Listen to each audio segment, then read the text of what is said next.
Jaylen, just talk a little about just your summer and specifically with Team USA. They had you playing some power forward, which we have not really seen at this level. Talk about how you think that experience is going to help you going forward this season. Well, I was actually playing center. I was playing all over, so it was a good experience. I think I'll probably play a little bit more of that this year consistently. And I think preparing that for USA, getting that experience with Pop, I think is definitely going to help going into this year. Jaylen, to your left in the back. How you doing? I think you're the second longest tenured Celtic now, behind Marcus. That's crazy. Yeah, just your thoughts on what you've been through and kind of what you'd like to do, not only yourself, but as a group going forward starting this year, starting tomorrow. I don't think any expectations I really want to put on it. I think my mantra for myself and for our teammates is just come out and hoop. Just come out and play basketball, get better every single day, and see where that takes us. I've been here, 4 seasons now, including summer. And I've learned and grew a lot. I've had many different roles, probably almost every role pretty much since I've been here. So I think I've grown a lot. I've started out as an 18-year-old, and now I'll be 23 next month. So the journey has been kind of crazy, but it's been good. Jaylen over here. You guys, the Celtics have played overseas in London, and you've just played overseas.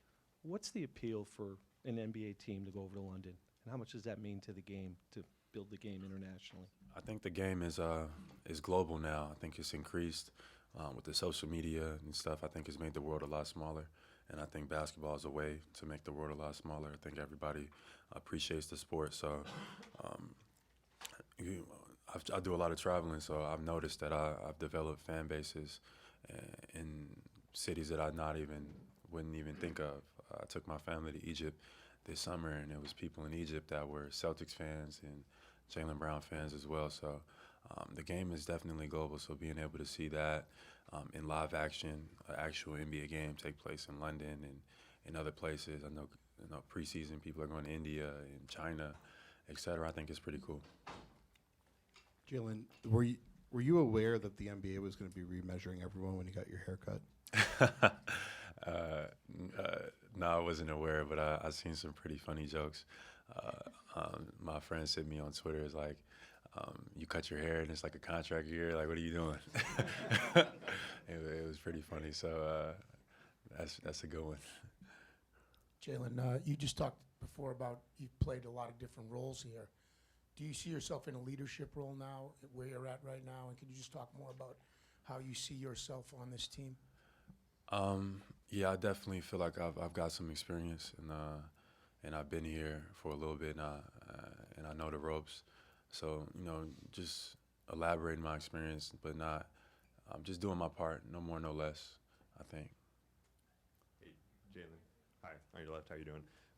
You played at Cal, and I just wanted to see if you had any thoughts on the new legislation that out of California allowing NCAA athletes to get paid for the likenesses out in the state, and if you've had any chance to look into that at all. I haven't. I've heard about it, but I haven't had any chance to look into it. I just got back from China, and I've been dealing with some family stuff, so I haven't had a chance to, but I will. The first chance I get, I think that's something that will definitely catch my eye, but some people have sent it to me. I just haven't had a chance to read it yet. Hi, Jaylen. You have an opportunity to sign an extension. This is a team that historically hasn't given out a lot of those. What's your mindset going into that? To be honest, I'm not putting too much thought into it. I'm not losing any sleep over it. I think stuff like that end up working itself out in the end, or however so. So I'm just focused on the season and playing basketball. I think that's my number one emphasis, and let the chips fall where they may. Jaylen, you touched upon playing for Coach Pop this summer. Just in what ways do you think it's beneficial to be around those other great basketball minds like Pop and Kerr, Lloyd Pierce? For sure, it was a great experience for me.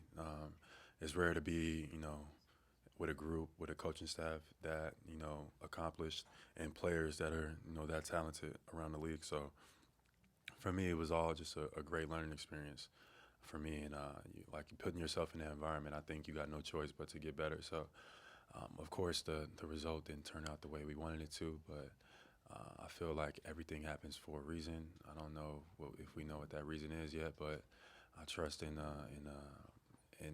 that everything will work itself out in the end, one way or another. Last question, Gary. Yeah, Jaylen, that whole process, you weren't originally in the Team USA kind of camp. Can you talk about getting that call, and what were your reaction? Did you think about it, or were you immediately on board?